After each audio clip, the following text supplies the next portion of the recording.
All right. Okay, great. Well, I would like to call the February 21st, 2024 Longmont Sustainability Advisory Board meeting to order. Could we please start the roll call? Sure. Michelle Roth. Present. Charles Musgrave is coming in. Kate Collardson will join us later. Jim Metcalf. I'm here. Mary Lynn. Present. Robert Davidson. Here. Ralph Grosswald. Here. Lisa Knobloch. Here. Becky Doyle. Here. Francie Jaffe. Here. Susan Bartlett. Here. And Heather McIntyre is here. Councilmember Martin is not here yet, but Chair, you have a quorum. Okay, great. So I'm trying to get the flow of You're all fine. that. So excuse as I now take over this. Okay, so we have our land acknowledgement statement. And so we acknowledge that Longmont sits on the traditional territory of the Cheyenne, Arapaho, Ute, and other indigenous peoples. We honor the history and the living spiritual connection that the First Peoples have with this land. It is our commitment to face the injustices that happened when the land was taken and to educate our communities, ourselves, and our children to ensure that these injustices do not happen again. And we also have our inclusion statement. Should I just go right into that too? Okay. The Sustainability Advisory Board embraces diverse perspectives from its members and to the public to create an inclusive space where everyone feels welcome to share their opinions. The board asks that all attendees listen and speak with respect and avoid attacks on individuals or specific group identities. Okay, so first item we have on here is the approval of the last meeting, the minutes from the last meeting. So is there anyone that saw any changes or corrections that need to be amended at all from the meeting, the last minutes? Nope. Okay.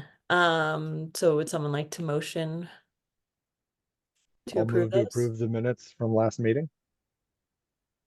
Thank you, James. I'll second that. Great. And then so a call vote. Okay, sorry, I'm getting the name. So all in favor? Aye. Aye. Oh, I can vote. Anyone opposed? No one. Okay. Okay. So do we have any agenda revisions from the staff? Nothing changed. Okay. Yep. Okay, so first we have general business. So we have our 2023 annual report from Francie.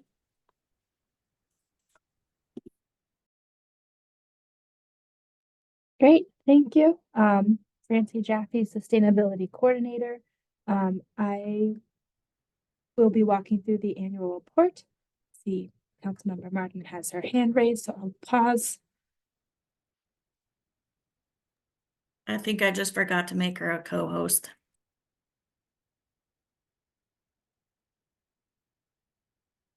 That's right. Thank you. Go ahead, Francie. Great, thank you. So I'm just going to share my screen. You should have all seen this in your packet and just walk through. As I walk through it, feel free if you have questions on specific sections to go ahead and ask them. Well, actually, I'll walk through it fully and then we'll do questions at the end just to streamline it a little bit.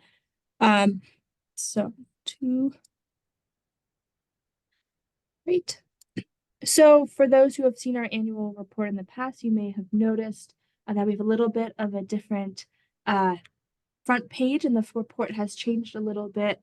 We received feedback from our communications team that the flow of the report, for those who might not be fully familiar with our sustainability and climate action plans, was could have been clearer. So we tried to work to, on the front page, better explain the intent of the biennial report and also better highlight the connection to our overarching Envision Longmont Multimodal Comprehensive Plan. I do want to highlight that we are working on this graphic. When we come to you all with the mid-year report, there might be a more detailed graphic, but this is a little bit of a hold for right now. But we just wanted to highlight that the Sustainability Plan and Climate Action Report work towards our overarching Longmont policies and practices, including Envision Longmont, although we are just focusing on these just two plans as part of the annual report. And then we now include a link to our new Longmont indicators page. I am not planning to walk through that since we have shown that to the board in the past. We do plan to walk through Longmont indicators when we present the annual report to City Council, and it will also be after it's presented to City Council more extensively shared with the community and kind of share the Longmont Indicators website. We also now have this new page that will just be in the annual report to highlight callouts of our annual indicators. We don't include all indicators from the Sustainability and Climate Action Report. We decided to highlight these 5 and both show the overall target and also most recent update. There is still some 2022 data. We're hoping in the next couple of months we will have that 2023 data, although our greenhouse gas inventory is only updated every 3 years, so we won't have a new data update until next year when we do the 2024 inventory. We also wanted to call out some different ways that we engage the community. So we are highlighting 4 different programs that are either run by the Sustainability Office or the one that's run by the Community and Neighborhood Resources in partnership with Sustainability, which is the Sustainable Neighborhood Solutions Grant. So that this 3rd page is a reformat of a page that's been there in the past. We wanted to highlight that the Climate Action Recommendations Report is a different report, so we just reformatted the page. It's the same type of information that we used to have, highlighting updates on these 3 areas. So continue to highlight updates on the efforts on real-time heat mapping and community-driven cooling solutions. The city is continuing to work with CAPA Strategies to develop a heat action plan in 2024. There also continues to be work on flood mitigation and preparedness. Specifically, this highlight is talking about updating floodplain regulations and development permits. Last year, there was a lot of engagement and outreach. We continue to have the Climate Action Sundays at the museum. And then outside of that, both internally and externally, sustainability staff attended 25 events and presentations. And then in equity and climate action, we're highlighting some of the work of our equitable climate action team and what they've done throughout the year, as well as to kind of support energy equity work and kind of addressing some of those heat action solutions that were identified in adaptation resilience. In fall 2023, an energy efficiency community block grant was submitted, and we anticipate that we will be awarded for our whole home health demonstration program.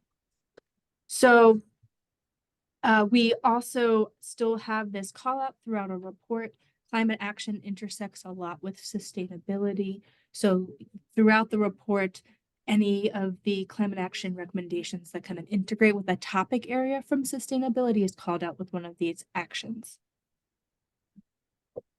So throughout, I won't talk about every single one of these updates, but you'll see each of topic area updates under the 10 topic areas from the sustainability plan. We have efforts happening under air quality. There are effort to kind of, and a lot of that work is very regional. Our housing rehabilitation program completed 71 repairs on 20 homes in 2023, and they're still working to expand their program. There's been work to strengthen commercial solar and EV readiness, and that will be kind of continued as part of the code cycle. There was a highlight earlier about the Sustainable Neighborhood Solutions Program grant, so this talks a little bit more about what that funding actually went towards.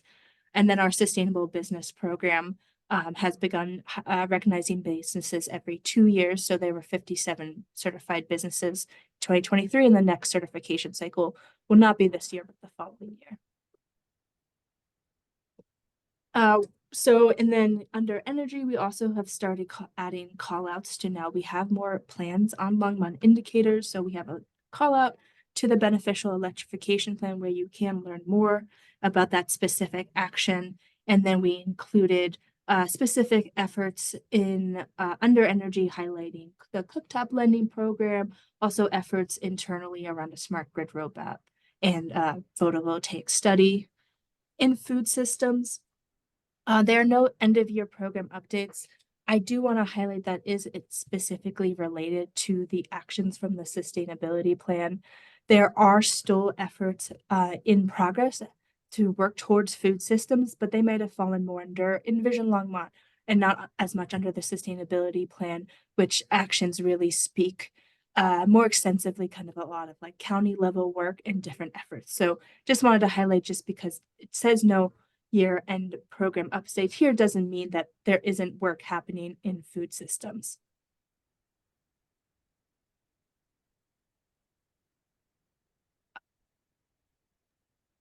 Francie, we have a guest who will be speaking to those things that are happening in the city around food. Great, thank you. And then also then in natural environment, there I highlighted some of the parks development projects that are in development, also highlight on our volunteer program. In transportation, again, there's a new highlight towards the Longmont indicators page, highlighting both some of our multimodal efforts that are happening for bus rapid transit, as well as there's been some funding to support electric vehicle charging. Waste, I think we've mentioned that the universal recycling ordinance is going into effect. And so we highlighted some of the efforts to support that, as well as some of the work that has been done in the community from staff and partners to educate at events. And then lastly in water, we had the city has been taking a proactive approach to leak notification, as well as has been working on a non-functional turf replacement plan. So I realized I said I wasn't going to highlight all of them, and then I proceeded to speak to almost all of them, but hopefully that's a nice high-level overview. And then also the last page is a page that we always include on the annual report and not the mid-year report, that just highlights some additional key takeaways about from the sustainability office. So we go in a little bit more depth on our education and engagement.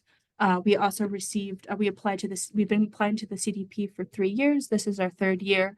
This year we received an overall B. That was primarily because of some of the components in formatting our climate risk and resilience map. Since it wasn't public, they weren't able to fully check the map. So I think that is something that when we report this year, can look into more extensively. And then we also show progress on departmental support, as well as overall progress on our actions and indicators from the sustainability plan and climate actions recommendations report. So I'll keep sharing my screen in case you want me to scroll to a specific section, but are there any questions?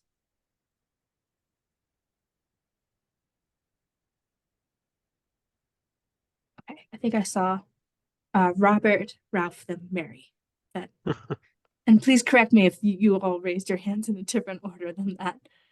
It works. I wanted to ask a little bit about the greenhouse gas reductions and exactly what that represents. Is that like usage, like city properties only? Is that like the whole community? Like what does that mean? Yeah, that is the whole community. We do a citywide greenhouse gas inventory, and I would be happy to share a link to our 2021 memo that summarizes and that kind of goes into depth on what is captured, but we look at building data, transportation data.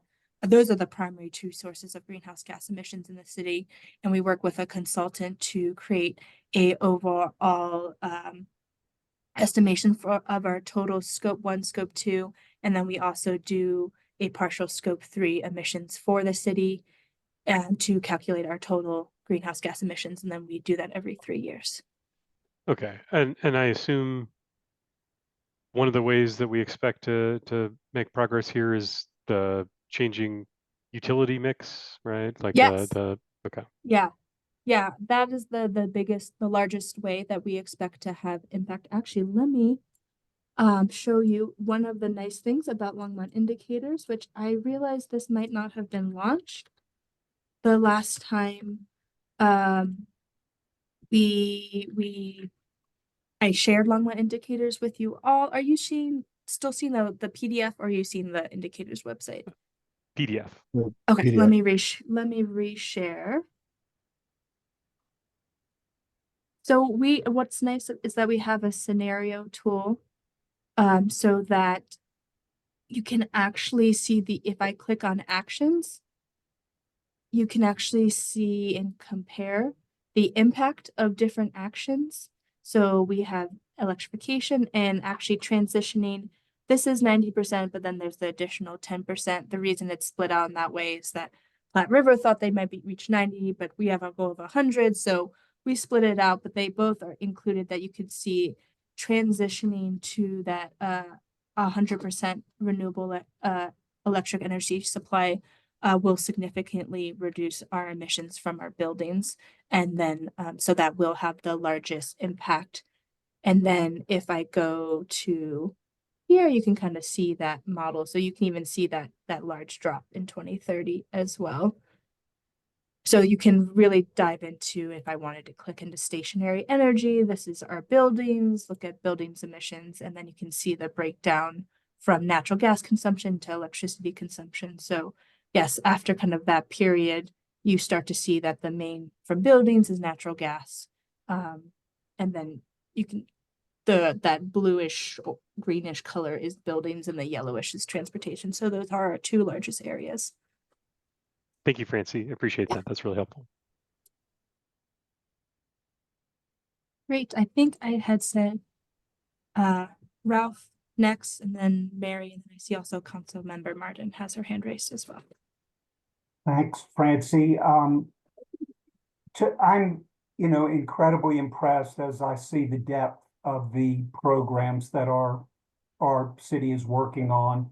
And I just wondered, in looking at this, my impression every time over the last year and a half or so that I've looked at all of these charts, it's, I know how much work there's going in trying to make it accessible, but my guess is for the average Longmont citizen, it's a little bit overwhelming. But I think it's really important that this information be disseminated and shared on, looking at at a broader perspective.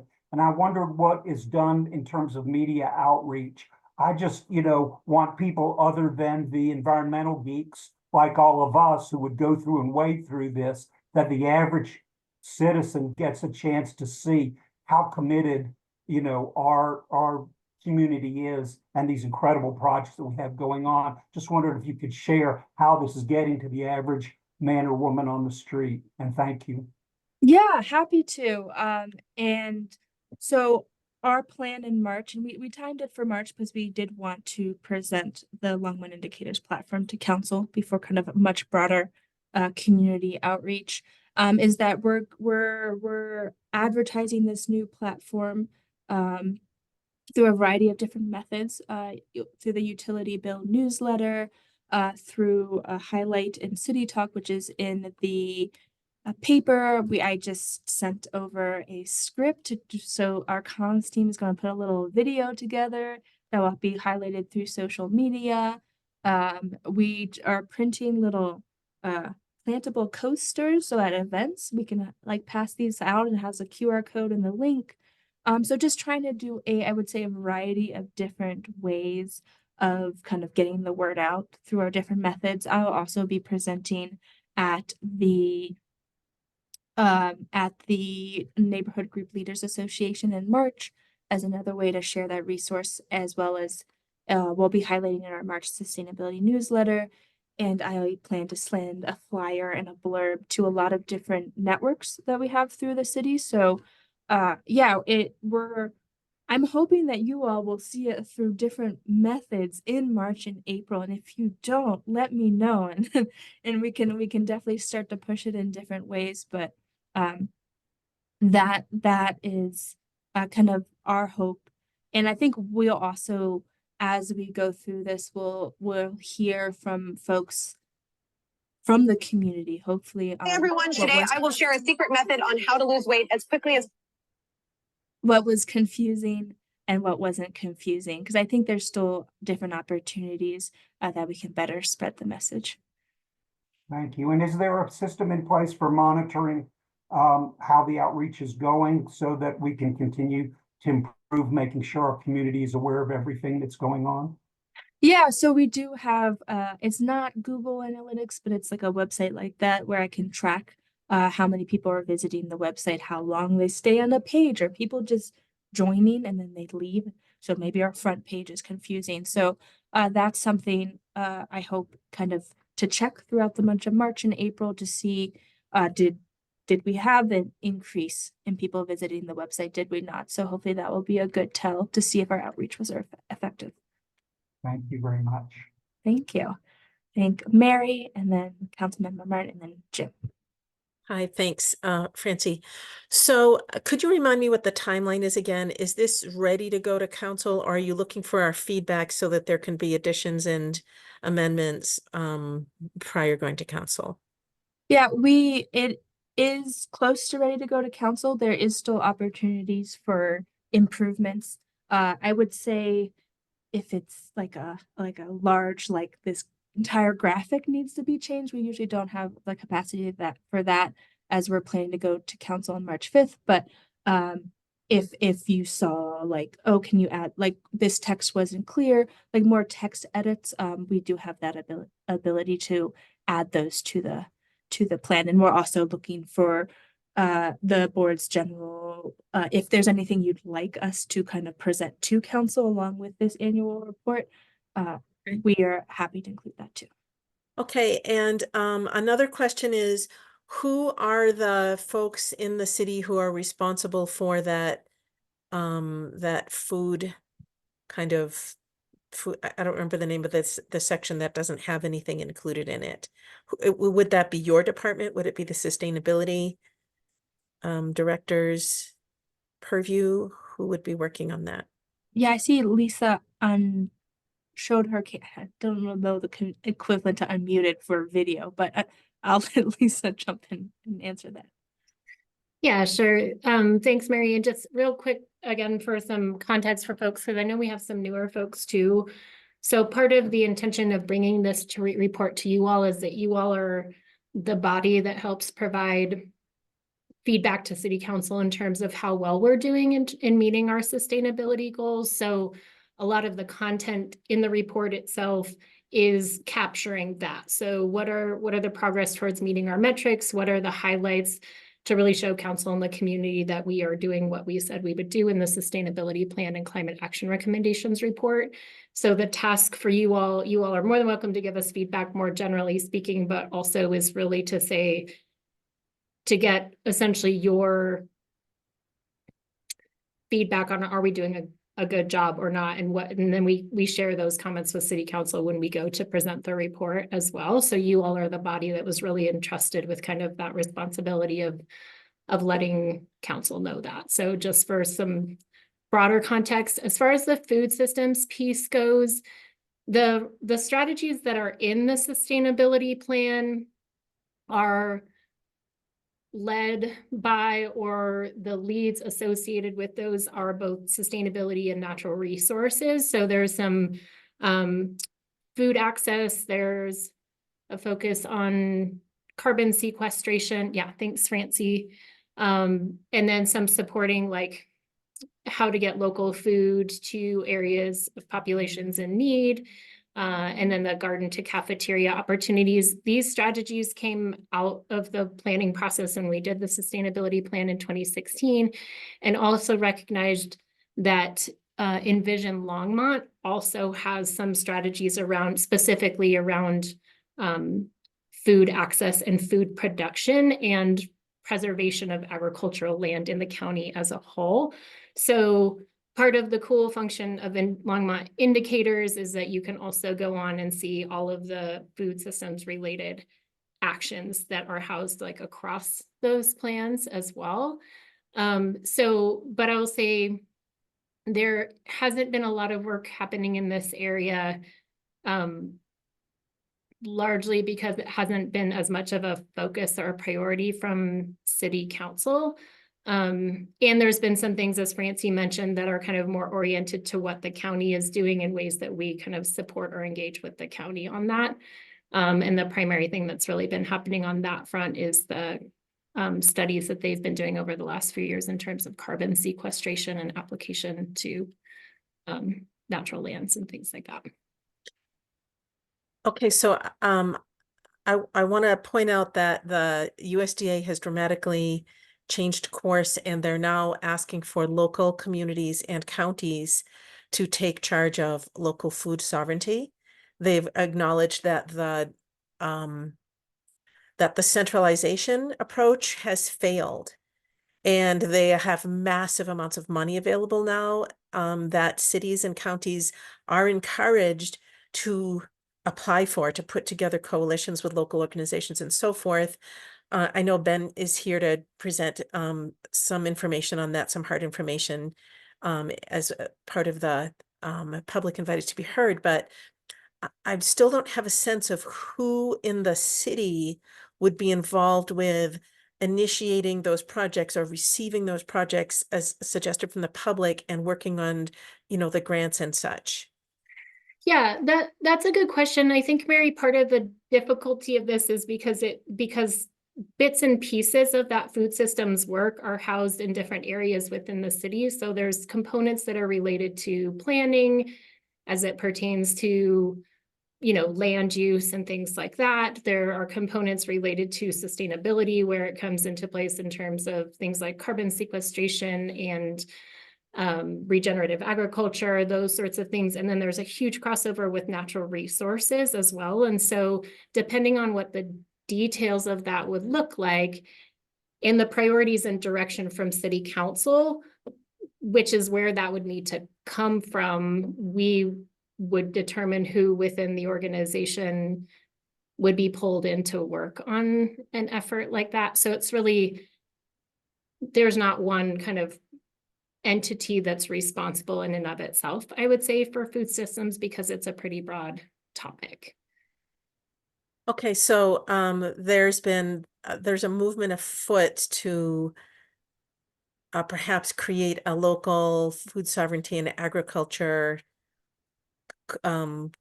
commission or board like ours, and so perhaps during the items from the board, I will recommend that we set a time to discuss whether or not we would want to recommend that, so there can be a natural home for this question. That sounds great. Thanks, Mary. These type questions. Great.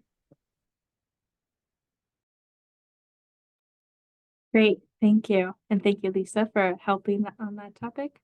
Councilmember Martin. Yeah, thanks. First, Francie, I probably should know this term of art, but I don't. Could you remind everyone else what scope 1, scope 2, scope 3 means? Oh, we're gonna test me on I as soon as I said, I was like, oh, someone's gonna ask the specific breakdown of the scopes. It has to do with and I'm not, and there's, so I might get some of the slight details a little off, but it has to do with the boundary of how we're defining it. So typically scope 1 emissions are within, so our boundary is the city of Longmont, or we use the city of Longmont boundary. So usually scope 1 emissions are what is generated within that boundary. So that is buildings in the city use energy, cars that are driving within the city use energy. Scope 2 tends to be more of there's a transition between what might be generated outside and then actually then used into the city. So sometimes you start to get the a little bit of these transitionary, and the difference between and scope 2 and scope 3, I don't have as off the top of my head. But scope 2, you tend to get kind of like, if there's transmission lines running, you have emissions from that as we get power from Platte River Power into the city. We also might get the portions of sorry, I have an image in my head of that that describes the different scopes that I'm trying to. That's good Yeah, enough. yeah, know, so if it's I can send referring the to- memo afterwards that has kind of the Thanks. details that goes So- into those more details on those different levels. So Hey, it's our, Francie, Susan our- just shared a website with me that has the image for that, so I could pull that up if you'd like. Yeah, I was Yeah. just gonna say, I pulled one up too if folks want to see it, so Okay. go ahead, Lisa, why Heather. don't you go ahead? Oh. And Susan, I don't know if this is the one that you pulled up, but if I could share my screen. So this is the one, oops, sorry. We just have to push 2 buttons for Zoom. Can you all see that? yes. Okay, so this is the image from the EPA so it shows kind of the scope 1, as Francie mentioned, is really those direct emissions that are emitted within our boundaries. Scope 2 is through this purchased electricity for heat or steam for heating and cooling of your use. And then scope 3 is kind of all of the other indirect emissions from both upstream and downstream activities. So this Thank is you. the one that captures kind of that whole picture. Yep. And we can send the link out to this with the notes if folks are interested in that. And then before I lower my hand, I had, oh, it's already lowered. I'm still talking though. I wanted to add to address Mary's question, is that while I understand that those subjects were called for by several people at the most recent open forum, the change in policy at the federal level is almost as recent as that open forum. And so there would be discussion between the city and county about who is going to act or whether there is a partnership. And then the council would have to approve resources for someone to work on it or someone to apply for a grant. So nothing new other than what is in the comprehensive plan is being worked yet or has a person responsible for it. In terms of sequestration, agriculture, that's been a longer standing goal. And so there are people in natural resources working on that. And that would be David Bell's organization. It's probably Timber Tosti, but I don't know that for a fact. So ask David before you call Timber up. And then the other thing about a commission is that new city commissions require a charter amendment. So charter commissions do. There are some that are, in a gray area like LMAC that aren't chartered, but, I just wanted to clarify the information of why there's not a stronger answer about that, because it's just too soon. Nobody's acted yet. Thanks.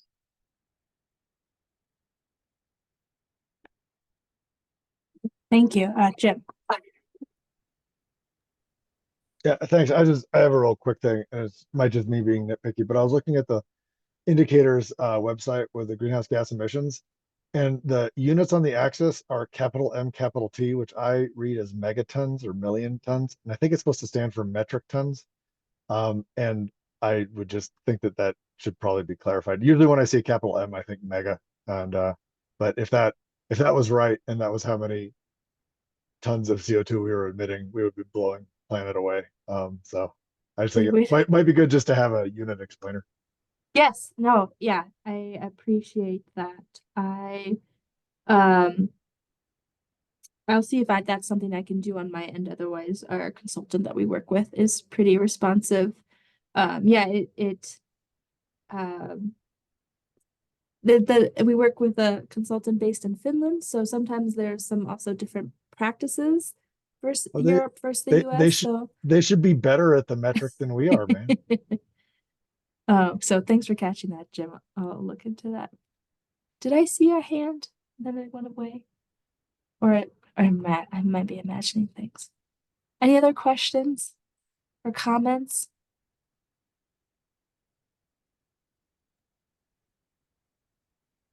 Saw Charles unmute and then Mary put her hand up. So I'll go Charles first. Yeah, just a quick comment. So there's the piece on the grant that Boulder County won for EV charging infrastructure.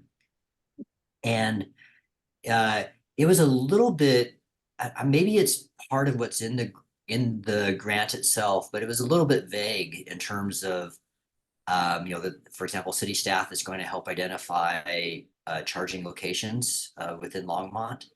But is there any commitment within that grant, like a specific, is it pretty much at this point, Boulder County gets to decide and we get to provide input, or is there a certain amount of resources that will be obligated to different communities within Boulder County? Just because if there is, it'd be nice to add a little bit more, because helping identify locations is a nice thing, but it'd be nice if it was something a little bit more concrete than that.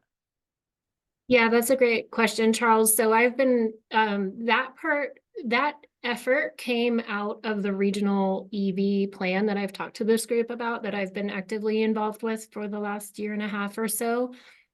So the city of Longmont provided the county a letter of support for that grant application. Part of the priority, because of the priority, I would say, of the county and the participating communities in the regional EV plan, where we set not only EV adoption goals, but EV charging goals. And one of the key components of that is that charging infrastructure be equitably distributed across the county. And so part of our support for going in on that grant would be to help fulfill the goals that we laid out in that plan, which also supports the individual goals of each of the communities participating.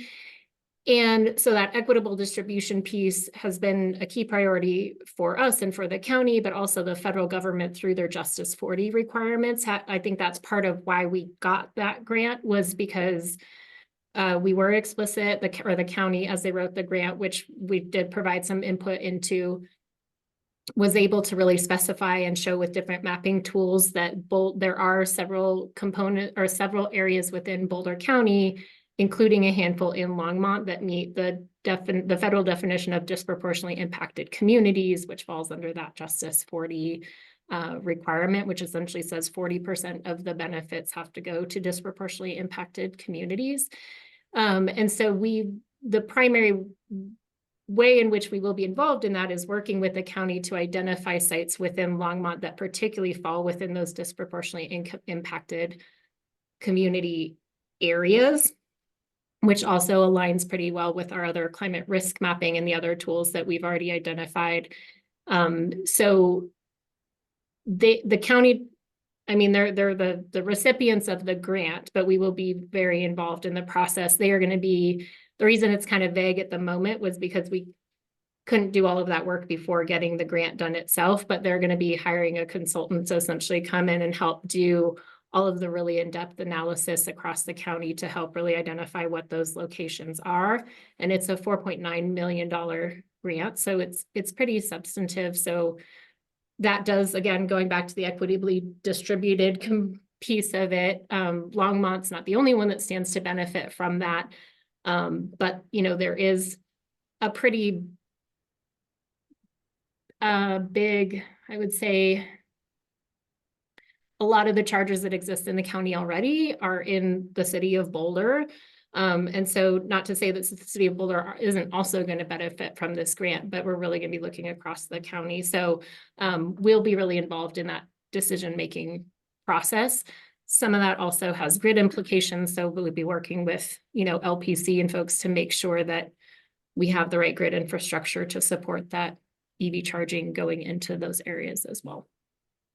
Yeah, that sounds great and really helpful, Lisa. And this is a little bit off from this specific topic, but just as a quick note, the depending on the vendor that you choose for the chargers, there's a huge difference in price. So that's one thing to watch out for. And the other one is the uptime or the reliability of the charging stations can vary dramatically Yeah. from the vendor.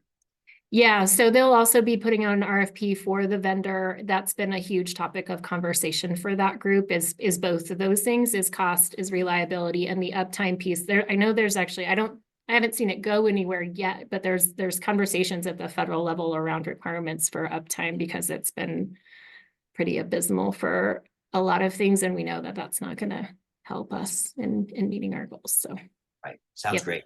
Thank you, Thanks. Lisa. Yep.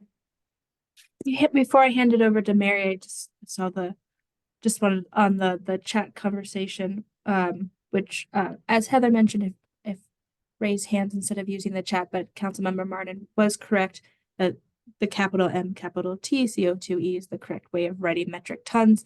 And yes, Jen, we can do like a little like explanation because unless you think about greenhouse gas emissions all the time, you probably don't know what that acronym means. So I always appreciate folks calling out when there's an acronym or abbreviation of things. So thank you. I'll add a little bit of a note on what that means. Mary. Oh, unless Heather, you wanted to jump in. Yeah, just a reminder, please not to use the chat because we can't, the people who are viewing this meeting can't see it. So for transparency's sake, we need to not use that function. Sorry. That's okay. Oh, thanks, Mary. Hi, so I want to seems like I always ask this question or a variation of it. I'm very interested in nature-based methods of capturing and retaining and using energy and reducing water use and so forth. And I'm just curious to know if there's been any movement or coordination with P&Z or planning or other departments to bring these ideas to the forefront in terms of making them easier in terms of rebates or tax incentives or in terms of P&Z preferential, preferences for some of these things. I've been doing research on this and I've discovered that some of the most advanced cities in the world, it seems, working on these issues are in Colorado. We have compatriots, and I would like to see that brought forward in this. It seems like every time we talk about solar, we're talking about devices, whereas you can save 90% up to 90% of your energy uses if you have passive solar trom walls or solar greenhouses or other installations. And you can, and I looked on the DEA's website, and they have a whole section in there about using trees. They state on the DEA's, the U.S. Department of Energy's website, you can save 25% of your energy by planting trees. Your for the whole total energy for the home, not just heating. So I would like to find out what the plans are to bring these ideas forward. I drive around Longmont and I do a tally in my head of all of the houses that could have a greenhouse or a trom wall or, a berming, and calculating the millions of dollars in my neighborhood alone that we could be saving in that way annually. So if anyone would like to answer my question. Yeah, thanks, Mary. I will say that we do work closely with planning, and I know that it's hard sometimes when we kind of present these things. They can come off as being viewed in isolation just because of the nature of the way they're kind of presented and encapsulated. Part of the intention of the indicators page is to be able to show how a lot of these different pieces are interconnected. And so even though it's not always presented that way, part of the work that we do as sustainability is to work with folks across the organization to be making those connections. I would say that there's still a lot of work for us to do in that area, and there's a lot of opportunity for us in that area. we very much, we have energy efficiency programs. We recognize the value of all of those things that you mentioned. And yeah, there's more work that we can do there. I think we've been looking to the opportunity for updating the sustainability plan and Envision Longmont to bring some of these additional things forward, thinking about climate-friendly land use pieces or other built environment or building design components that we can elevate in a way that isn't present currently. Those things have been kind of on the back burner because we've had, staff transitions and COVID and all sorts of things that's still very much on our radar. We just haven't had the opportunity to do those things as yet.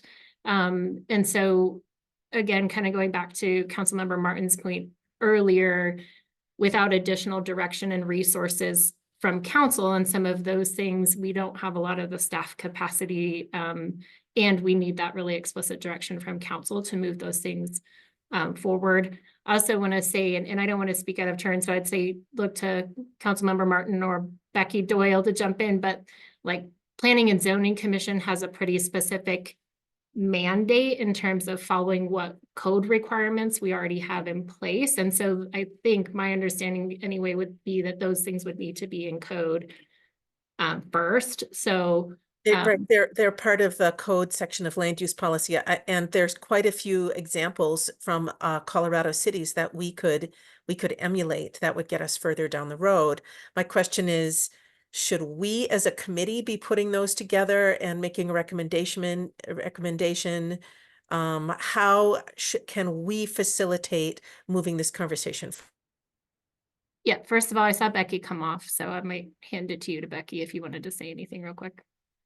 Sure. And one thing I would highlight is that there is a group that is working on potential amendments to the land use code around specifically around the water components of this, which include things like turf conversion and, extended agricultural zoning and those kinds of things. So that is in motion, and that's a collaborative effort between, water and planning and sustainability and all those groups. So that's something that's happening. I would say probably additional efforts we would, potentially propose, as updates to the sustainability plan or to, to work together in a format like that consolidated growing water smart effort, or like the code cohort that's bringing energy code updates as a concerted piece. So I'm still not clear how we would give our contribution to this effort, the Sustainability Committee. Should members from our committee visit that group? Should we invite them here? Should we work on some recommendations? That's a great question. So as we've discussed previously, we can create some resolutions of specific actions, and provide those. I think we could invite people who are working on those efforts specifically to talk about them. I mean, Lisa's certainly part of the energy code pieces, as well as Susan, who's on the meeting now. So, and they're providing an update on that timeline at P&Z as well. So, yes. So yeah, inviting folks to give those updates, and then, yeah, specifying what some of those actions might be, I think would all be helpful actions.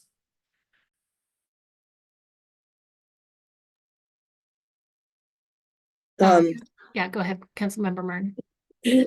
I would add to that specifically with regard to construction stuff that Mary was asking about, like passive solar, and I would add other things like ground exchange heat pumps with shared wells.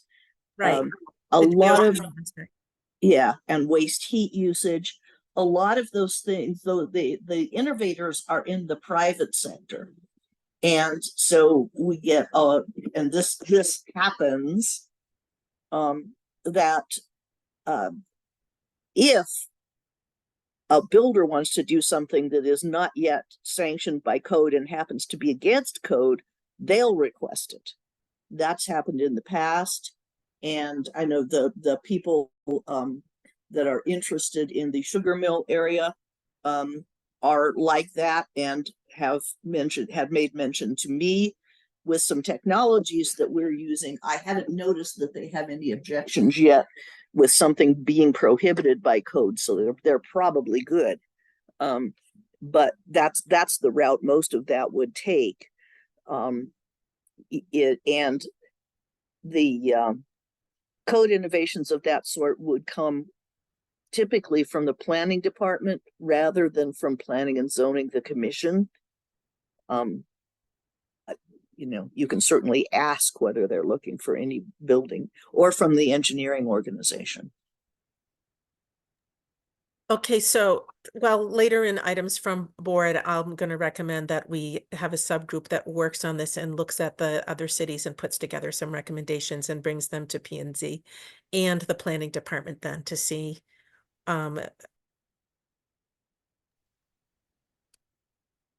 Mary, you muted the last bit, but I think we got it. So Yeah, my computer it muted it for me.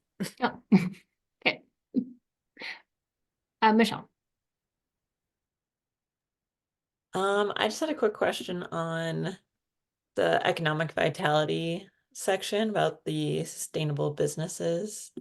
I was just wondering, so it said to do it every 2 years and it recognizes 57 certified businesses. I was wondering are they ones that work with the sustainability business? I can't remember the title of the person that. They work with Jose Luis as part of the Sustainable Business Program. Yeah, so I was wondering if like then they're recognized, and then if they have incentive also for doing the program, like do we help the businesses out or is it just like something for them to comply with? Yeah, great question. It's a voluntary, and actually I might just pull up the website as I talk about it just to make sure I get all the information correct. So it's a voluntary program that does work to provide resources to the businesses participating. So it does help connect participating businesses to there's a kind of optional. So they'll apply to the program. There's an optional like assess and plan. So I know Jose Luis does a lot of work helping businesses connect to our Efficiency Works rebates programs and helping businesses navigate those systems, especially if the business owner isn't a English speaker or it's not their first language. So he does a lot of work to do that. And then also a benefit of being part of the work is that you can share your success. So they do reporting on the tracker itself. But because if a business is part of the program, then we can actually advertise and share, hey, this business was part of the program. So that could be something that is beneficial to the business to be highlighted in that way. And then every 2 years, there's a kind of a celebration. So the program really, and then we have, I think there's a list of all certified businesses on our website as well that lists and has them at different, they can get certified at a bronze, silver, and gold level. So that also I've heard businesses say that it's really helpful because it helps them generate a plan of what they can do to be more sustainable. And we really focus on both the environmental, social, and economic components of sustainability. And like sometimes we'll highlight what the best socially responsible business or the best environmentally responsible business. Did that fully answer your question? Yeah, I think that sounds great. I was just wondering if it was just like being recognized or if we were helping facilitate the process. Yeah, there's a lot of work, not just through the recognition, but helping businesses apply, but also helping them connect to resources and services that can help them be more sustainable.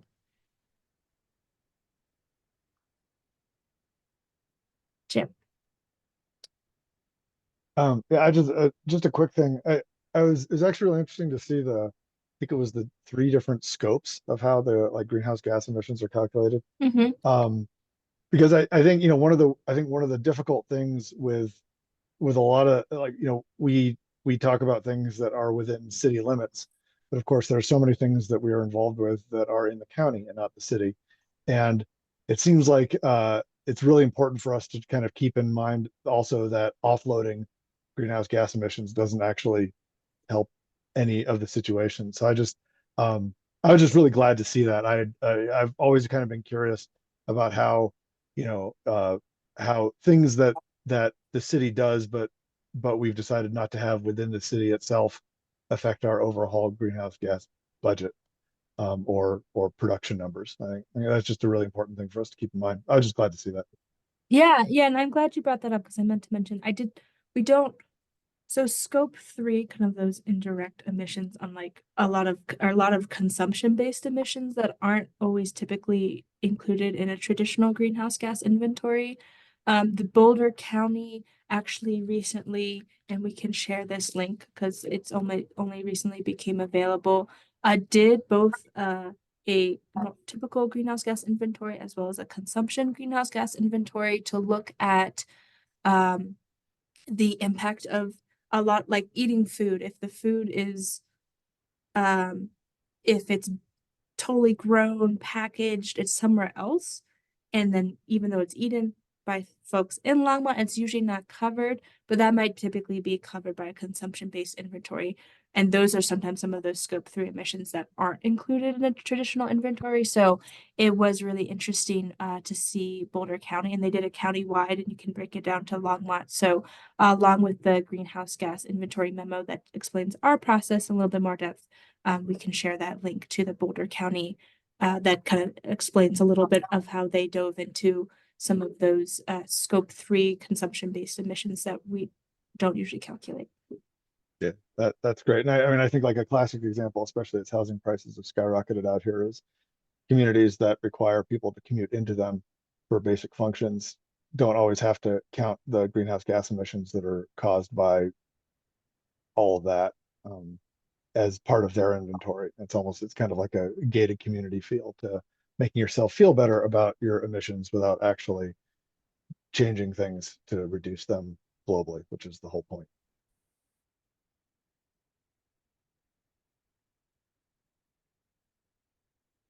Yeah, that's a great point. Any other questions, comments?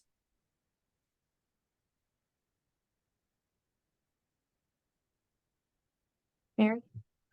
Just quickly, should this committee write up our responses to this report and our thoughts on it and give it to you so that you can present that to the city council, or are you planning on presenting our feedback in a more informal fashion?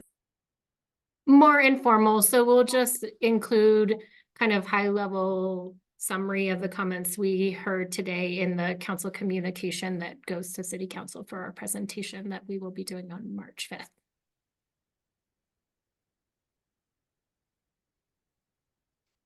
So if anyone wants to make any final comments on that, please feel free to do so. Otherwise, we can move on to the next item on our agenda.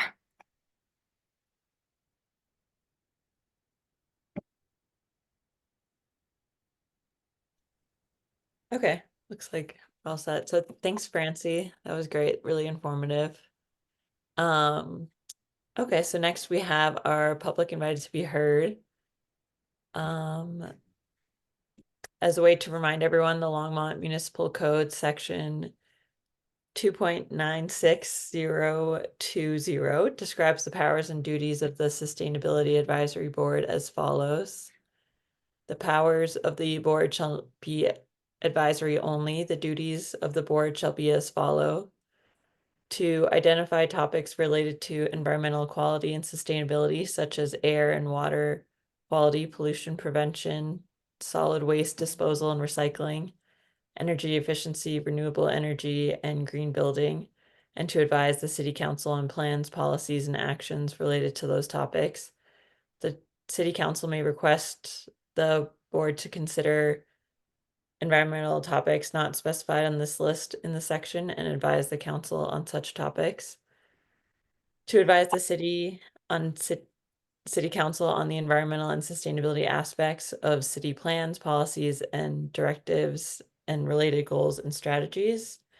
And C, to define goals of the board and prepare work plans aligned with the board responsibilities to advise council on environmental and sustainability topics. I believe we have one person. We do, yep. Okay, so to each person wishing to speak, so we have one person, be unmuted one at a time. When it's your turn to speak, please state your name and address for the record. You will have 5 minutes for comment. All right, and we have Ben Sargent with us today, so Ben, let me unmute you. Hi there, Ben Sargent, 744 Atwood Street in Longmont. I just I had given some comments to City Council at the end of January and wanted to make sure, and they really wanted me to come and talk to sustainability. So here I am. So yeah, the topic was regenerative agriculture. And back in June I had talked about Longmont open space and how we were using that, and I was asked to come in with some more specific proposal. So what I recommended to council, and I think is relevant to the sustainability committee advisory board, is that there's a lot of activity around regenerative agriculture, and there's some interesting examples in Boulder County and in Fort Collins. So the cities and counties are getting involved directly in regenerative agriculture, and in Boulder County, it was a program called Restore Colorado that was begun in Boulder County, has now been adopted by the Colorado Department of Agriculture as a statewide program to collect money towards regenerative agriculture projects. Fort Collins has set aside some of their open space specifically for a year-round cattle grazing program to achieve ecological goals. And so they mentioned specifically provide effective irrigation, rotation of animals to achieve soil health improvements, and reestablish nutrient cycling. And so one of the things that these cities, counties, and states around the country now are looking at is carbon sequestration through the use of perennial grasses, which build a tremendous amount of biomass underneath the soil where it's protected from wildfires, whereas the forests, which are theoretically a slightly bigger carbon sink, are very susceptible to forest fires. And so the new thinking is that perennial grasses is actually the best carbon sequestration that we can have a direct impact on. And the amount of carbon that can be sequestered through perennial grasses and rotational grazing is really astounding. And so my proposal is just that Longmont get involved directly. We have some open space. It's already in hay. If we could improve that through rotational grazing and the use of perennial grasses, then we could be counting that towards our carbon sequestration goals. So that's basically was the point. And so I had proposed to council that we establish a commission. Obviously, that's a very complicated thing, as Marcia just mentioned, that it doesn't happen overnight. And so what I'm actually meeting with David Bell. I have a meeting set up now in early March, and Danielle in that office to talk about just what it would take to organize a task force to plan to get ready for a commission and see what it would take and what the goals would be. So I think it would be great to have sustainability's involvement to the extent that sustainability is aware of the opportunity for carbon sequestration and expresses some kind of support for it over the next year as we sort of plan and get ready for this commission. So that's basically what I wanted to say today. Thank you.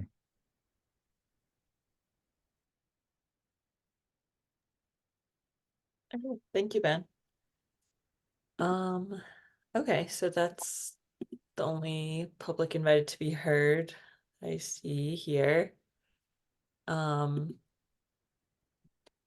so this is a reminder that, so if there were items brought forth and public invited to be heard that anyone wishes to follow up on, now would be the time to do so.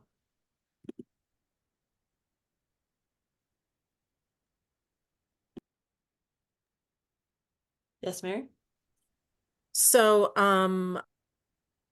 sorry, I've received the slideshow with the stats and information about the other Boulder County and Longmont entities that are engaging in some of the activities that Ben mentioned, and I would like that to be distributed to the board so that folks can see that and sort of understand where the landscape that we're situated in. And I would like to ask if there is a time in an upcoming meeting where we could talk about the sustainability committee's role in carbon sequestration, encouraging this carbon sequestration combined with local food production.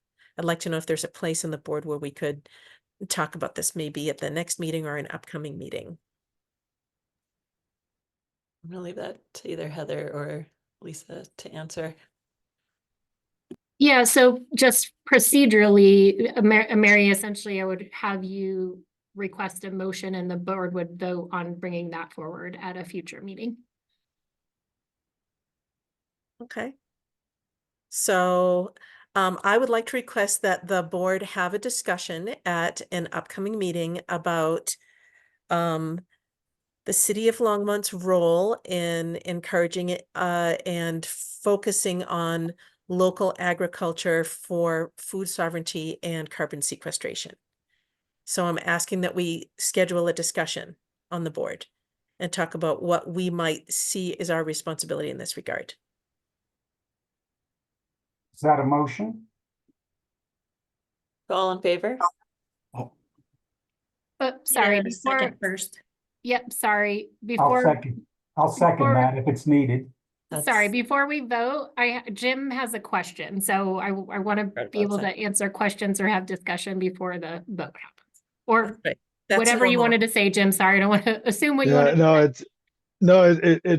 I would love to have this conversation. I'm in favor of both of those things. I just think it's important that we if we do have this discussion, that we from the city or from a variety of people understand the actual numbers involved. In terms of amount of carbon that can be sequestered, I know that it's not zero, but compared to production, it's also not going to be a ton, especially if cows are on that land as part of the problem, because cows are not good for a lot of things. And I just want to, if we do have this conversation, which I think would be a great idea, I also think that it's good to put it in context of the total CO2 budget, but also make sure that sorry about the dog and the chew toy, make sure that any of the potential uses and use frameworks are also considering things like the other uses associated with it. Cattle grazing being one that I am very concerned about.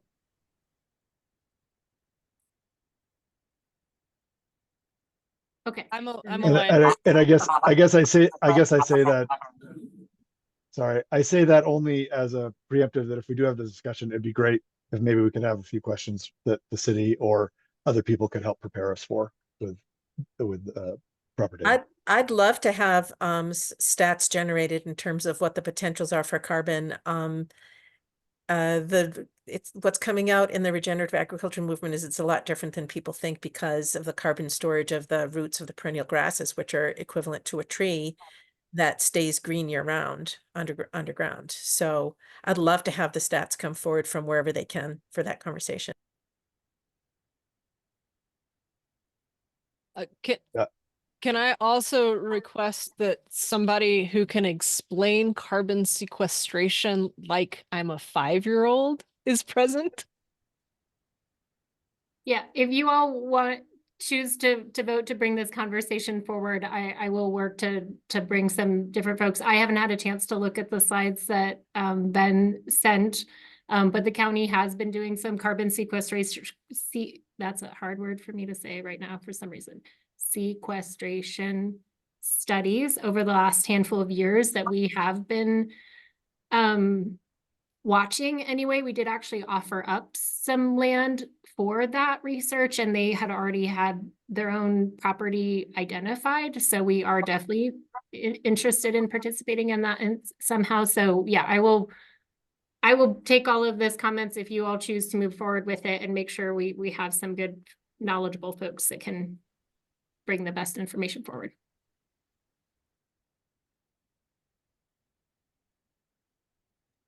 Charles? Yeah, so yeah, I think this is a really great topic. So it could be broadened if we wanted to, in addition to CO2 sequestration, et cetera. There's also sustainable agricultural issues with respect to depletion of agricultural land from minerals, for example. So mineral content in land that's been used for agriculture sometimes for 100 years hasn't really been done sustainably, and so a lot of our food is depleted, for example, from important nutrients and minerals, etc. That just because the land itself has not been replenished with those, and so I'm not sure if this would include as part of sustainability more generally those kinds of aspects also. But that is a kind of important topic in terms of the basically nutrition for your communities through more sustainable agriculture.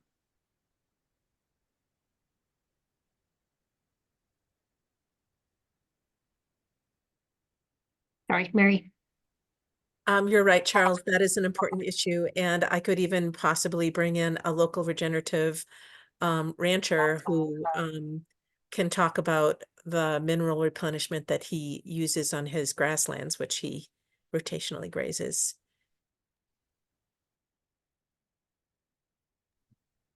Yeah, that'd be interesting. Thanks. Great topic, Ben. Thank you.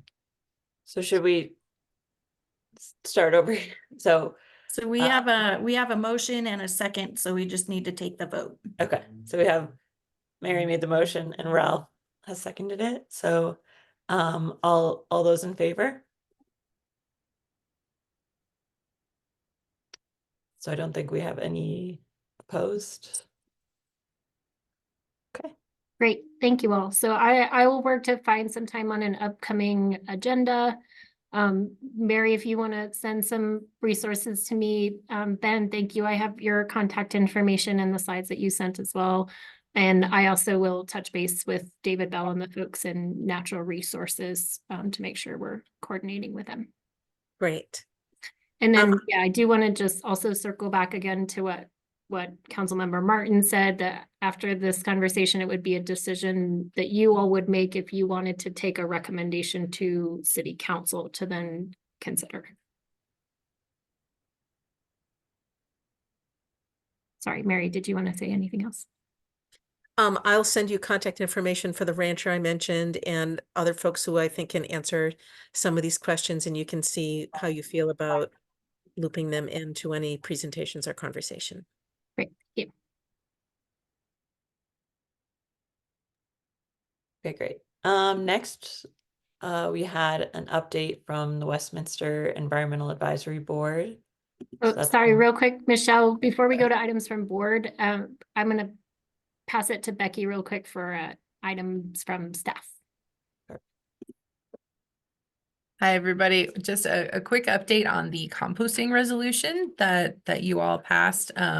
Many thanks to Councilmember Martin for providing the motion at council to put that on a future agenda. We are advised, however, by the attorney's office just today that the format that it's in, while perfectly appropriate resolution format for this board, is not necessarily the right thing for the council to be resolving.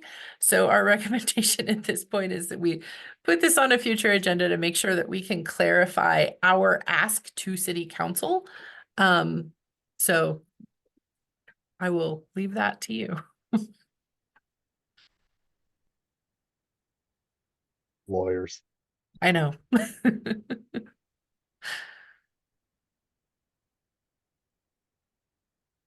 So are you asking, so would it be appropriate to make a motion that we reopen this discussion in this group? Because I had concerns about that, the way that it was formatted earlier, that I would like to visit.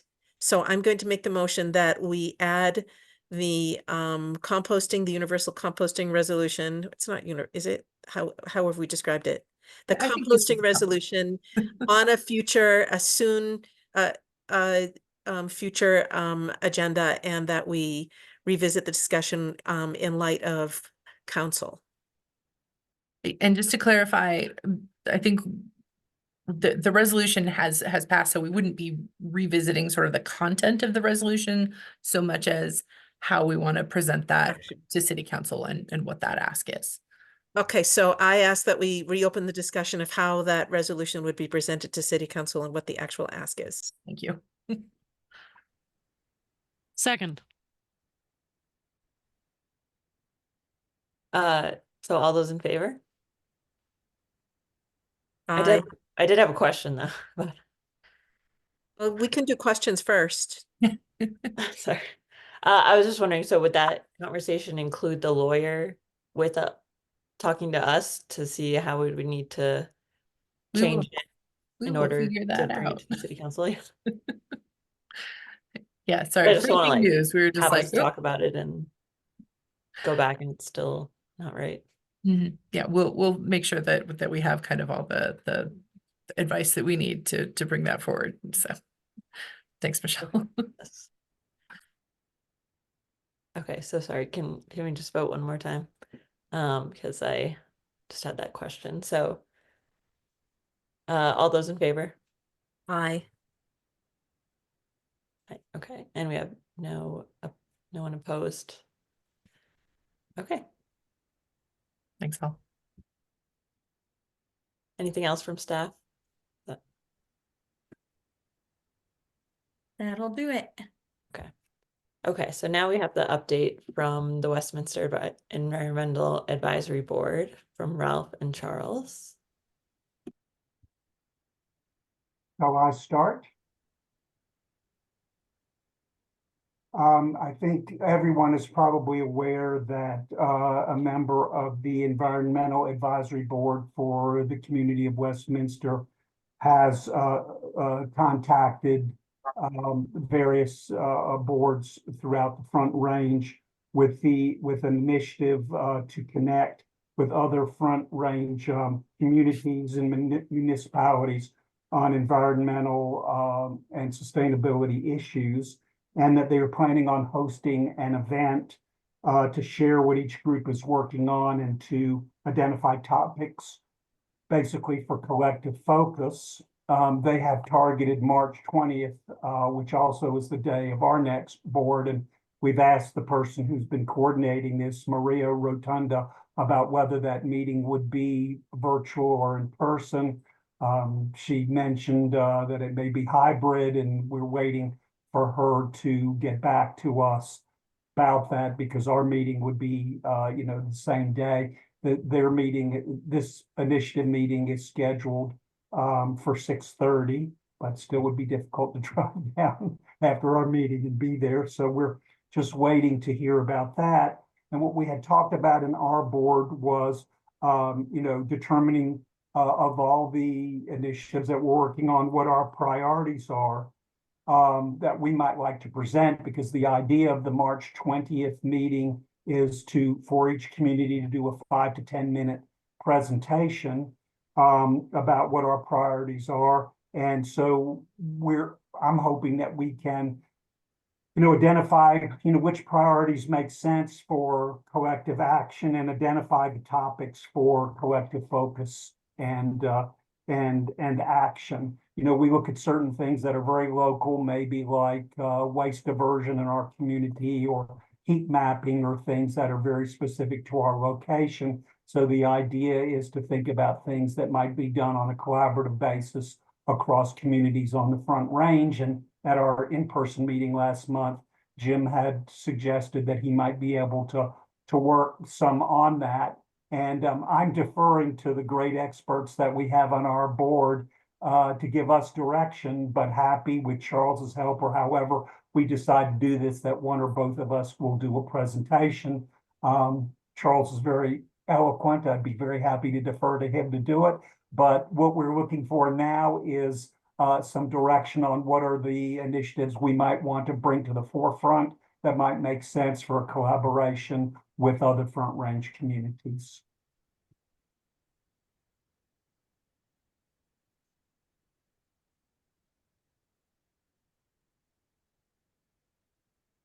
Jim, have you had a chance to put any thought into this and move that forward? So are you asking that we have a discussion now, or that we put a discussion on a future agenda? Well, the actual presentation meeting is at our next is a month from now. So we would really need to think about this now, or figure out between now and March 20th a way of communicating to coordinate that. If we just want to present, at the last meeting we voted we did want to participate. So I'm assuming that's still the feeling of the board, and if so, what will we present? So this was included on today's agenda, so there's room for discussion on it today. Thank you. Well, I would like to propose that we talk about creating a regional open space, carbon sequestration, and food production. I think that it's very, very timely, and with probably even opportunity for our cities to collaborate to get some of that USDA money that they're kind of begging us to go after. I want to jump in really quickly. So as part of the discussion last month, and I did follow up with you, Ralph, and let me know if you all didn't get this, but I made a PDF version of the work plan spreadsheet that we went over at the last meeting that, in my mind, and please feel free to disagree with me if you all think otherwise, that really lays out the priorities of this group for the year. And Mary, I just added that piece onto that spreadsheet, so I can send you an updated version of that with that piece. I want to be really careful with you all in terms of your representation at this group, in terms of the city's priorities, because we haven't been given direction as yet from City Council with that particular topic. So for you all, in terms of representing priorities of the board, I think it still needs to really align with what's been laid out in terms of what we know we have support and direction from City Council on. And then additional resources that you all have that you're welcome to share are the Longmont indicators and the report that was provided to you all tonight. So I would want to just make sure that the conversation with Westminster would be kind of in the context of the priorities that you all are working on for the year that we know have already also been determined as directed by council in terms of priorities. So I would say, depending on how that group goes, if folks want to plug in as individuals and have other interests and priorities, I don't know enough about the structure of that group, but as representatives of the Sustainability Advisory Board, I think that's the bounds that we have to operate within. That makes sense to me, and I think all that I'm looking for, and I'd be interested in, Charles, what your thoughts are about this, is in looking at what the priorities are that have already been identified formally, that we decide which of those things from our board makes sense to look at, to be considered as a collaborative initiative to do with other communities within the bounds, Lisa, of exactly what you laid out.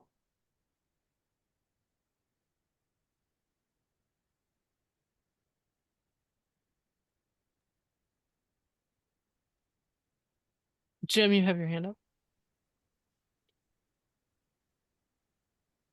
Yeah, so my understanding, and I know that I haven't produced anything yet, and I apologize, but I think that I should be able to do it kind of in the next week. And my understanding of that, the purpose of this is like, the first thing we need to know is what the other cities do and have done and have planned. And that's like where we're at this big gap right now, is that we, I think I have a pretty good idea of how our board operates and how the city staff in sustainability operate and how we interact with the city council.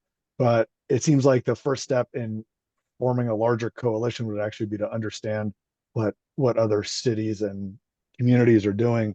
And that was my understanding of what this first kind of presentation was going to be about, was like an introduction to our role as a board, and then some highlights of how sustainability works in the city of Longmont, which is what I was planning on. Yeah, I think there's a ton of potential for fantastic collaboration because so few of these issues care about city boundaries. But it seems like this is like the first step of familiarization with each other and kind of like, forming partnerships, and even if they're just informal at first. And I think, again, this meeting is just to present exactly that, Jim.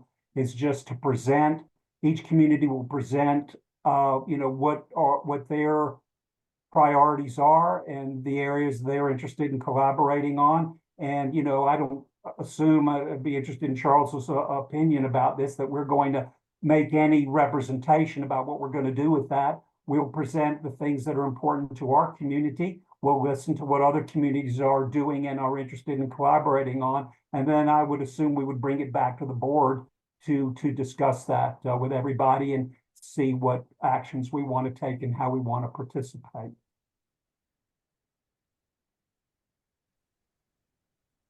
Kate, you have your hand raised. Thank you. First of all, thanks to the folks who are volunteering to do this work. I think it's really exciting, the collaboration in the region. I think, my opinion, you're taking the right approach as far as this is what we've talked about. This is what we're talking about this year.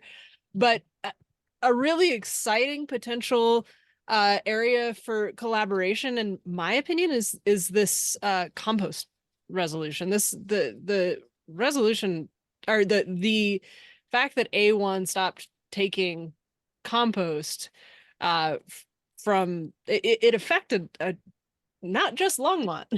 A lot of folks were affected by that. And so I think potentially, I know that other communities don't necessarily offer composting, but that it could be something that others want to collaborate on. My 2 cents.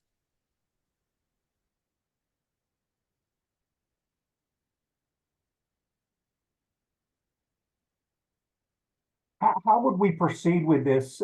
Jim, thank you for taking the initiative to kind of round this up. But since we won't have another meeting in between, would this proceed with Jim presenting and Heather distributing something and taking comments? I'm not sure, what's legal and appropriate in doing that. I'm just looking to the board myself for direction on what you would like for us to present as the things that are our priorities. I mean, we have a wide list of things we're doing. What are our priorities, and which of those things are things we'd like to collaborate on? And I'm very happy to just make that information available to the other communities.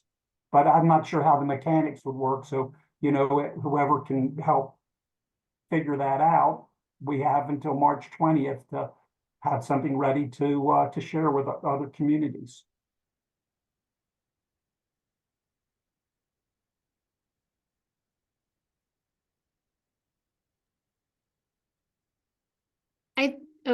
Jim, did you want to say something?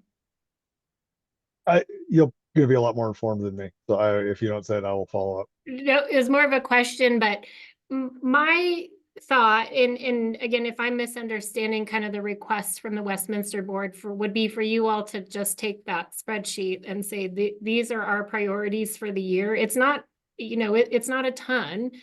It's a pretty concise list of things.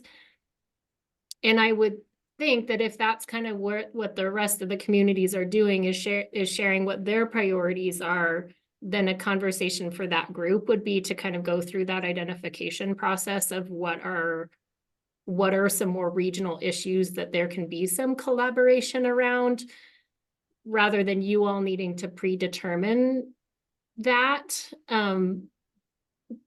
Because I do think that might be a difficult process for us to do via email in the meantime. But if there was some more specific ask for them, you know, I'm happy to help support that. I think that would be part of the conversation for that larger group to kind of identify what are those cross-cutting priorities. Jim and then Charles.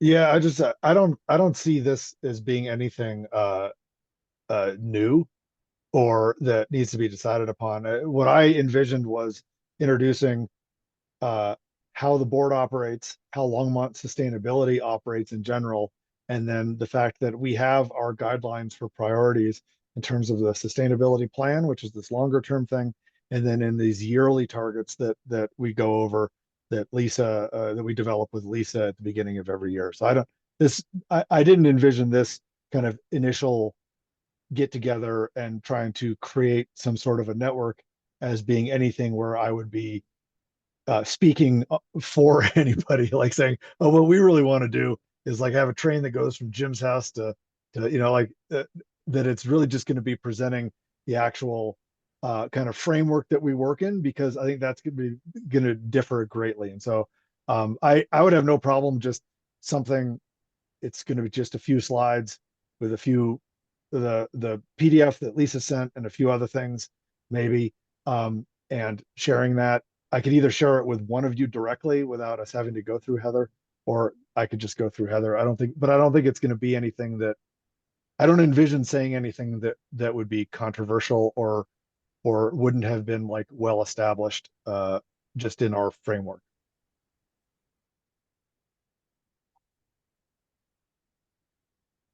So I was just going to mention, I agree with Lisa's comments. The one thing I would just tweak a little bit is in addition to talking about what's on our agenda for this year, that we maybe highlight some of the things that we've had on the agendas over the past couple of years, just because sometimes we cycle through some of these, and essentially just allowing the communities to take an inventory of what the topics have been, what the some of the sharing information, so that way we can learn from each other and then decide where we can collaborate or where we can just share resources. So very, very much consistent with what I was thinking, and I think what Ralph has suggested.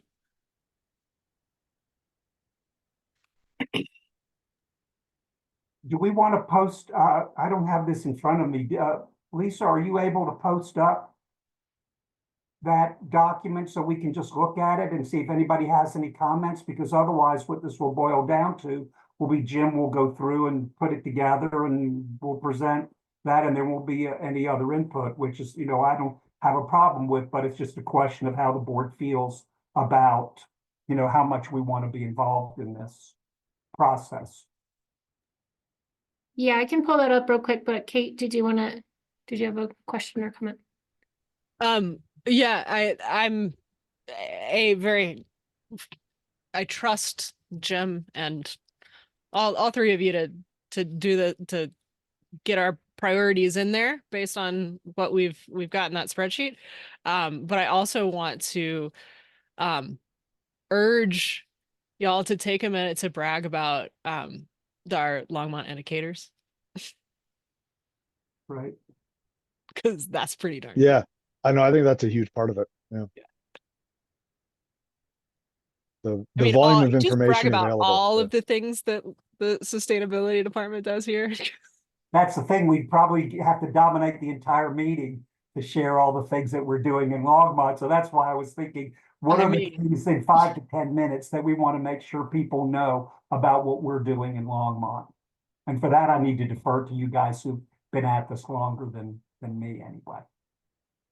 I think you should dominate the meeting.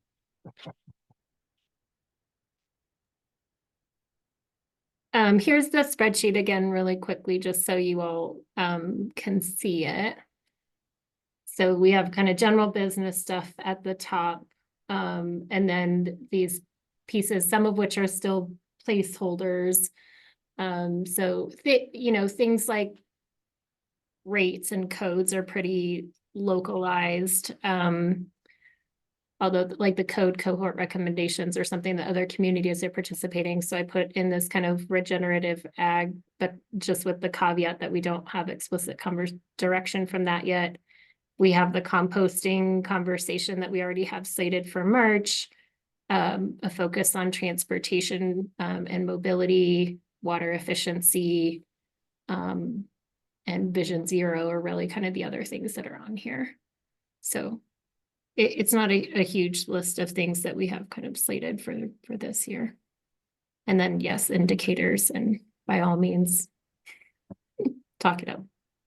Well, I to the point of getting the past spreadsheets, I think it's worth talking about the climate mapping work, the heat mapping.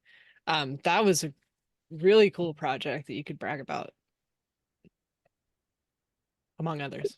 Well, this brings up an interesting perspective, and that is that I was thinking in terms of going through the things that we're working on, and particularly presenting priorities that look like they have the opportunity for collaboration. But Kate, it's a really great point that you're making, which is I hadn't thought about, which is the opportunity to really share and brag. You're right about things that we're doing that may not necessarily be things that would be collaborative. Just so long as we have an idea among ourselves, or maybe we don't worry about that, and maybe we just look at what other initiatives are and we talk about it after we see what everybody else is working on. I mean, this is what I'm looking for, is just direction and thoughts from everybody here on what makes sense for, doing this thing.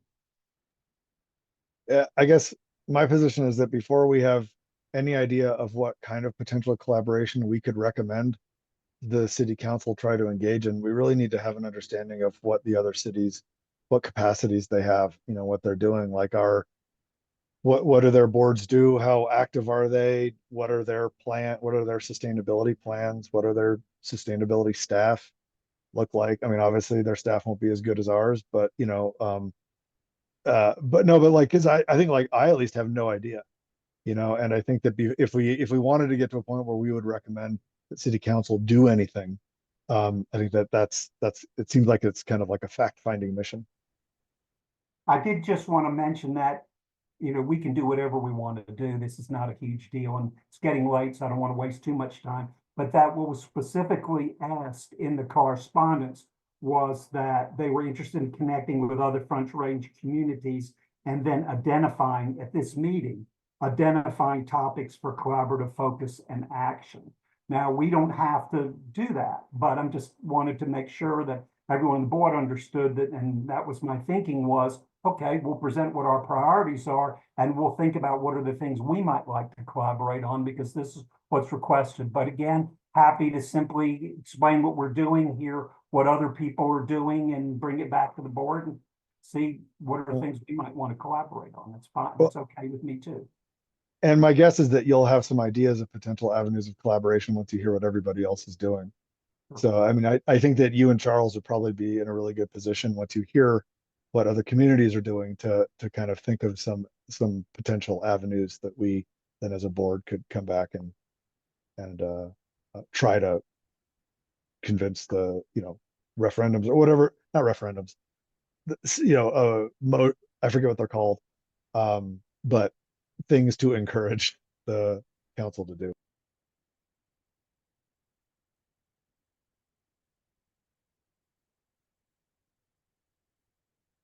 I don't have any other, comments. I would look forward to, what Jim, shares with us. Then Charles and I will coordinate to present. And Jim, you're welcome to be involved as much as you'd like to beyond that as well. I just see that Councilmember Martin has her hand up. Sorry, Jim. I was just saying, I think it's nice if only two of you go, because then we don't have to worry about having it recorded. So Right. I'll try to do what I can, but I think it makes sense to keep the numbers that are reasonable. Marcia, did you have a comment? Oh, yes, I did. Thank you, Lisa. I would just like to suggest that something that you might keep your ear out for as you listen for what other communities are doing, is that either few or none of those communities are going to have power suppliers, going to have Platte River Power Authority as power suppliers. And that means that they're in a different place with a different amount of influence on their G&T than we have. So copying them may not be the right thing to do, but it'll be really interesting to understand how either being part of a co-op or being under Excel changes their focus. We shouldn't copy them, but let's inspire them. They'll be copying us. That's what we're going for.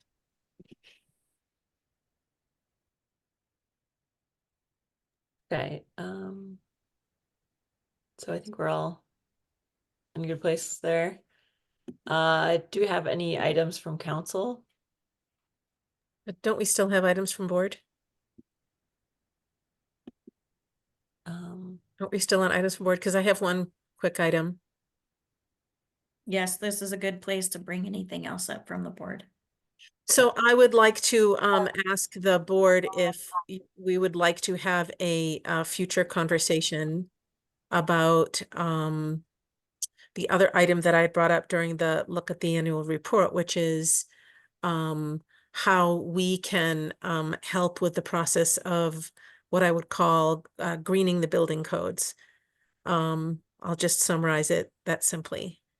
So I would like to propose that this group have a conversation about how we might help with that process of looking at Longmont's codes and perhaps reviewing other cities' codes to see what we might bring forward as ways to kind of further the city's sustainability goals through passive and nature-based means. That's my proposal.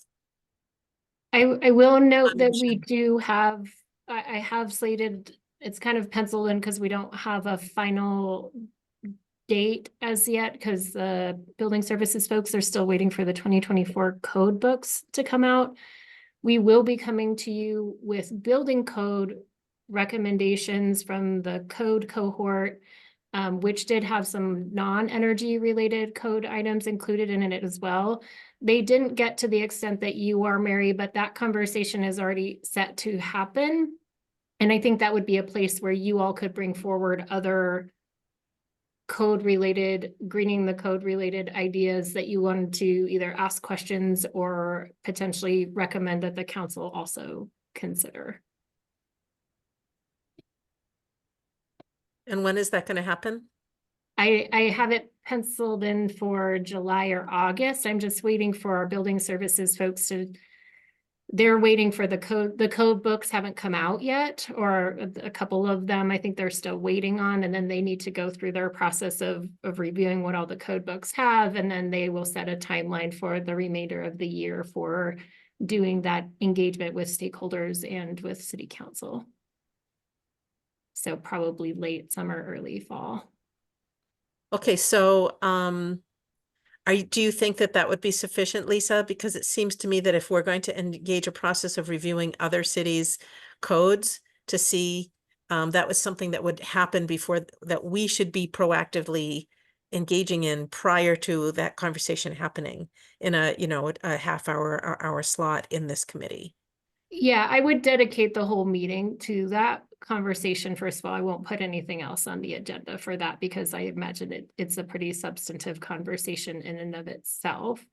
I would say it's probably up to you all the extent to which again, you can take a recommendation to city council to direct staff to consider additional code related requirements around things like passive house or other building design or building orientation. type Geothermal, water things. catchment, tree planting, building orientation in new subdivisions and so forth. Yes. So this is what I will do. I will put together a brief with the things that I don't see in the current code. And I will send it to this committee to look at prior to that conversation. How does that sound? Do people agree that that's something that they would like to see? Based on other cities, most of them, as I said, are in Colorado. So they have similar conditions in terms of, you know, similar environmental conditions they're dealing with. Yeah, go ahead, Ralph. I think, Mary, that would be very helpful if you're willing to do that effort, and I would look forward to having that information, you know, for our discussion. So thank you very much for that.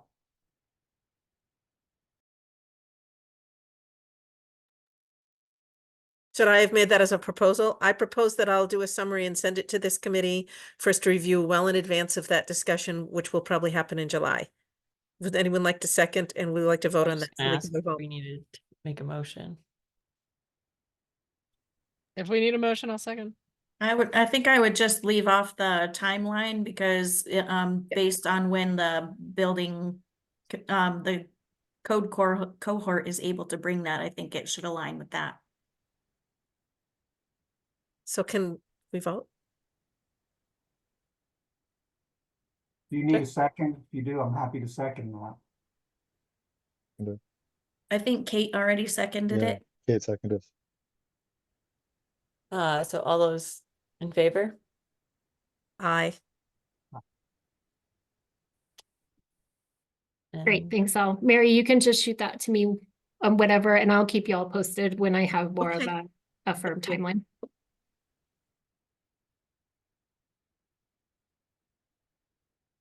Okay, thanks everyone. Okay, so now items from council. If we have any. Not a lot. We had the council retreat, which would be, you know, way too long of a report.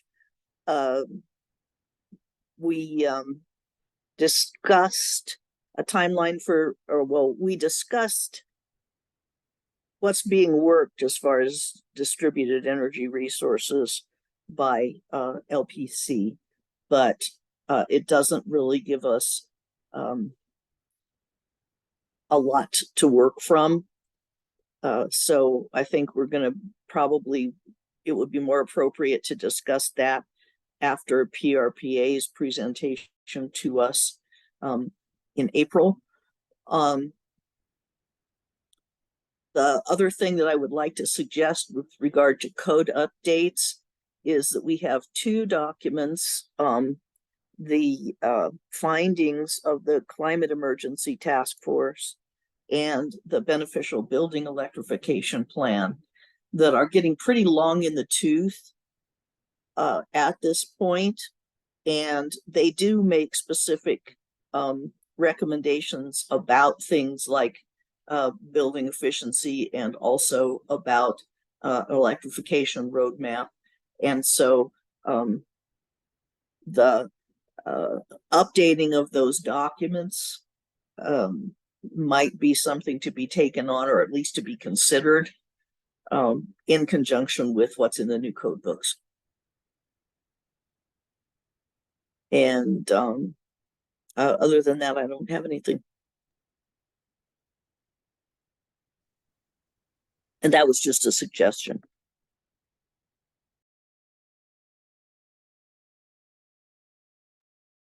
Okay, thanks, Marshall. Just to clarify, I'll be looking at the code related to, as I said, nature-based and life-based approaches, not those specific issues that Councilor Martin suggested by this committee.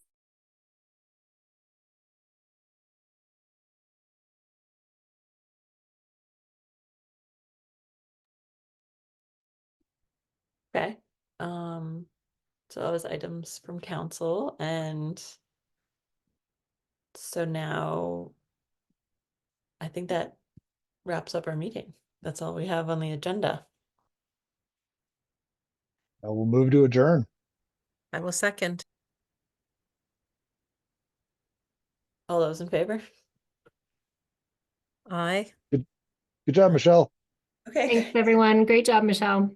Thanks so job, much. Michelle. All right. Thanks for Yeah, well done. putting Thanks, it the everyone. flow. All right.